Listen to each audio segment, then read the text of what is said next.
সুপ্ৰভাত বন্ধু-বান্ধৱীসকল। ৰাতিপুৱাই এখেতে ওলালে ডিউটি যাবলৈ, মানে আজি ইলেকশ্যন ডিউটিত যাব ওলালে। অহাকালি ইলেকশ্যন আছে, কিন্তু আমাৰ মাষ্টৰসকলক যিহেতু একদিন আগতেই লৈ যায় আৰু ইফালে ৰেডি, যোৱাকালিয়ে বেগ চেগ পেকিং কৰি ৰেডি কৰি থৈ দিছে। আৰু এতিয়া ৰাতিপুৱা ভাত পানী খাই ওলালে। অকণমান ভাত বনাই দিলোঁ, যিহেতু দূৰত যাব মানুহজনে। ৰাতিপুৱা আমাৰ যিহেতু চাহ নচলে ইমান এটা, ভাতে খোৱা আমি মানুহ, ৰাতিপুৱাই ভাত খোৱাই অভ্যাস, তেনেকৈ আমাৰ চাহ নচলে। আৰু মই থ'ব যাব ওলাইছিলোঁ, কিন্তু মানে আধা বাটতে দাদাও যাব, সেইকাৰণে দাদাক যিহেতু গাড়ী দি থ'ব যাব আৰু দাদাৰ গাড়ীতে যাব বুলি এনেকৈ ৰখিলোঁ। আৰু এইফালে আমাৰ ওচৰৰে হয় দাদা, আৰু দাদাও যিহেতু ইলেকশ্যন ডিউটিতে যাব, সেনেকৈ দাদাসকলৰ গাড়ীতে যাব বুলি বেগ চেগ ৰেডি কৰি ল'লে।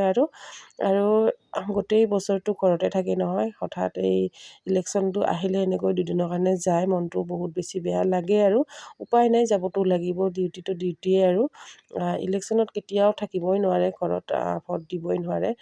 আৰু এই দুদিনমানেহে বাহিৰত যায়, তেনেকৈতো ঘৰৰ পৰাই অহা যোৱা কৰে বাৰু।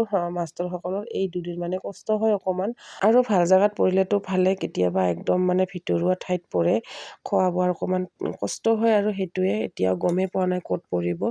আৰু আগতে যিহেতু গম নাপায়, এতিয়া যোৱাৰ পিছতহে গম পাব ক'ত পৰে, আগতে নকয়। আৰু মোক যিহেতু থ'ব যাব নালাগিল, এতিয়া গৰুৰ কামখিনি কৰিবই আছে, এখেতে কৰে কামখিনি, মানে এতিয়া মই কৰিব লাগিব। আৰু স্কুলতো লৈ যাব লাগিব মাইনাক।